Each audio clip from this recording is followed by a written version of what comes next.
लीजिए, ईरान ने दिखाया है बड़ा जिगरा, बड़ा दिल। इसे कहते हैं बड़ा दिल।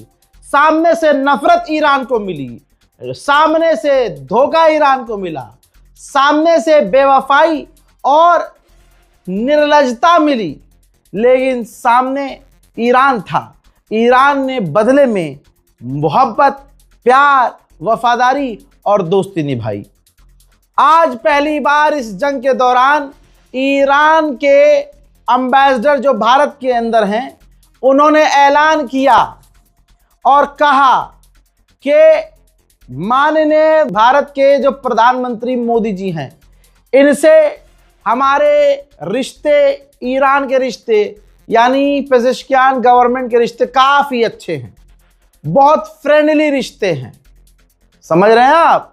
और आगे उन्होंने कहा कि भारत के जहाज़ों को निकालने के लिए अपने रास्ते से, समुद्र के रास्ते से, हम प्रोग्राम बना रहे हैं, प्लानिंग कर रहे हैं कि सेफली, बल्कि एक रिपोर्ट दिखा देता हूं आपको। ये देखिए हजरात, ये देखिए अल जजीरा के अंदर छप गई है खबर कि भारत के जहाज़ों को स्ट्रेट हॉर्मूज से निकलने में ईरान खुद मदद करेगा।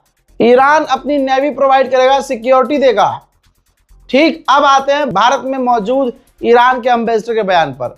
उन्होंने कहा कि 4 से 5 मरतबा भारत के विदेश मंत्रालय के द्वारा, विदेश मंत्री के द्वारा हमारे विदेश मंत्री से फोन पर लगातार बात हुई है।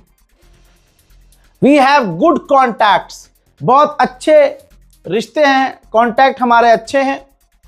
और उन्होंने आगे ये भी ऐलान किया, जो सबसे बड़ा ऐलान है, कि हमारे विदेश मंत्री ने भारत को उन 5 देशों में रखा है जो ईरान के बेहतरीन दोस्त हैं। अल्लाह अकबर। अब कम से कम यहां तो हिंदू समुदाय थोड़ी शर्म कर ले कि आप मुसलमान होने की वजह से कितनी नफरत फैलाएंगे आप हमारे खिलाफ। ठीक है, आप हिंदुस्तान के मुसलमानों के खिलाफ नफरत फैलाते हैं, फैलाइए, लेकिन इस जंग में जिस तरह से आप इजराइल का साथ दे रहे थे, कहां मुंह दिखाओगे अब? सामने तो वफादार दोस्त निकला भाई, वफादार दोस्त। अमेरिका के डेमोक्रेटिक सेनेटर ने कहा है कि डोनाल्ड ट्रंप की जो ये महंगी जंग है, ये अपने मुल्क अमेरिका में महंगाई और बेरोजगारी बढ़ा रही है। गुलाबी सुअर को पहले ब्रिटेन ने झटका दिया, फिर ऑस्ट्रेलिया ने, अब जापान ने। जापान ने कहा कि अभी हमने कोई फैसला नहीं किया है कि स्ट्रेट ऑफ हॉर्मूज में अपने हम माइन क्लीनर्स भेजें या वॉरशिप भेजें या अपनी फौज भेजें। हमने अभी कुछ डिसाइड नहीं किया है। मेरे दोस्तों, ईरान के अंदर आधिकारिक तौर से कई इलाकों में पिछले 45 दिनों से इंटरनेट बंद है। क्या कह रहा हूं? कई इलाकों में, पूरे इलाके में नहीं। लोग वीपीएन इस्तेमाल कर रहे हैं। जो भी ईरान में सिस्टम होगा 2 नंबर वाला या होगा कोई ऑप्शन, सेकेंडरी ऑप्शन, वो इस्तेमाल कर रहे होंगे। लेकिन कुछ इलाकों में 45 दिन हो चुके हैं, इंटरनेट बंद है। ईरान को लेकर पाकिस्तान के प्रधानमंत्री शहबाज शरीफ ने जापान की पीएम से फोन पर बात की है। मेरे दोस्तों, ईरान ने कहा है कि अभी तक हम इस पूरी 40 से 45 दिन की जंग में 1000 लोगों को जैसे तैसे जिंदा मलबे से बचा कर निकाला है। लीजिए, रूस का ही बयान आ गया। रशिया ने क्लियर कह दिया, क्रिमिनल ने, कि ये जो बैरिकेड लगा रहा है अमेरिका स्ट्रेट ऑफ हॉर्मूज में, इससे ईरान पर फर्क नहीं पड़ेगा, बल्कि मार्केट पर ही फर्क पड़ेगा और हर चीज महंगी होगी।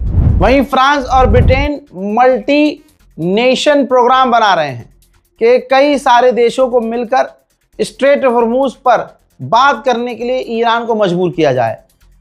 फ्रांस और ब्रिटेन सैनिक नहीं उतारना चाहते, फौज नहीं उतारना चाहते।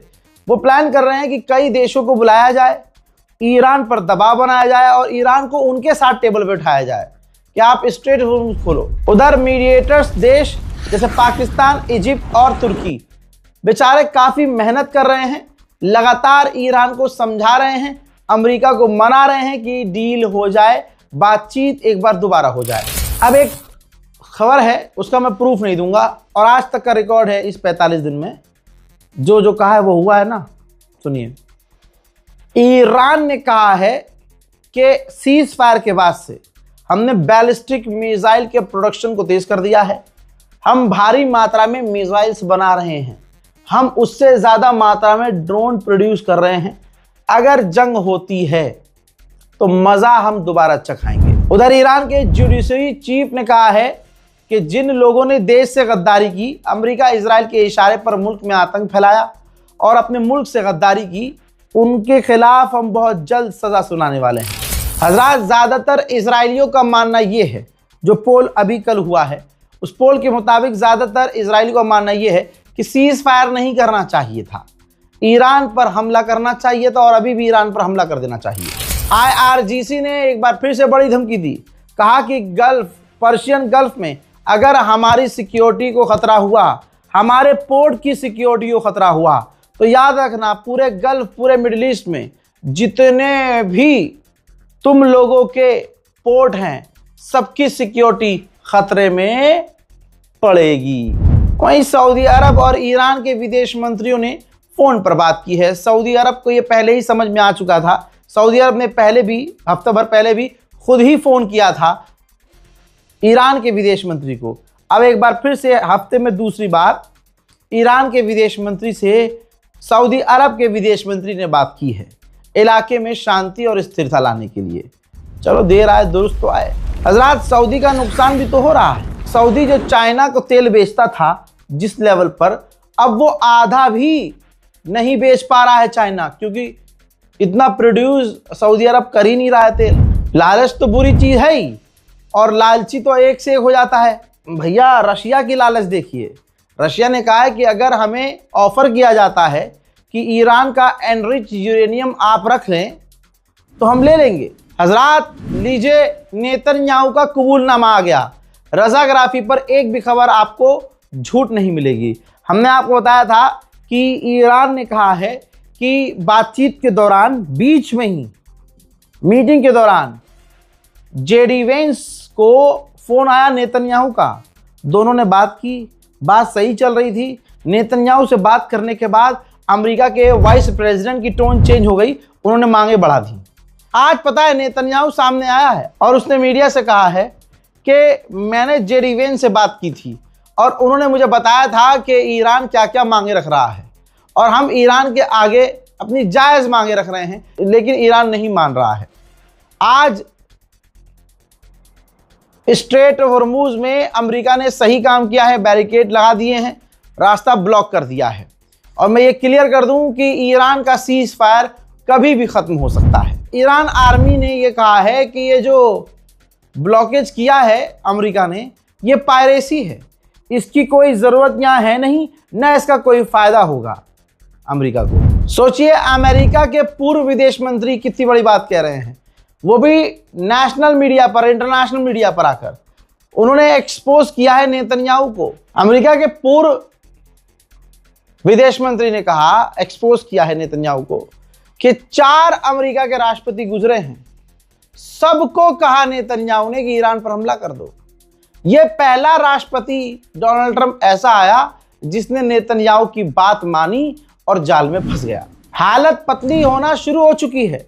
जर्मनी ऐलान कर रहा है कि आने वाले पूरे 2 महीने तक फ्यूल पर कोई टैक्स नहीं लगेगा, क्योंकि दोस्तों फ्यूल महंगा हो रहा है, जनता भड़क रही है, जिसको कंट्रोल करने के लिए बड़े बड़े देश अब ये काम कर रहे हैं। उधर चाइना ने फिर ऐलान किया है कि हमने ईरान को कोई हथियार नहीं दिए हैं। ये सारी खबरें फेक हैं। डोनाल्ड ट्रंप की हालत आप नहीं समझ सकते। आप सोचिए, अमेरिका के पूर्व विदेश मंत्री जो अभी बाइडेन के साथ विदेश मंत्री था, उसने क्या कहा?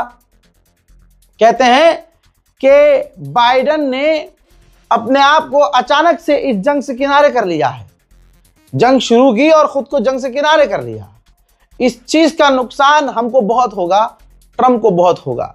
आगे उन्होंने कहा कि स्ट्रेट ऑफ हॉर्मुज़ में आज जो कुछ भी हुआ है वो ट्रंप की वजह से हुआ है, इस जंग की वजह से हुआ है।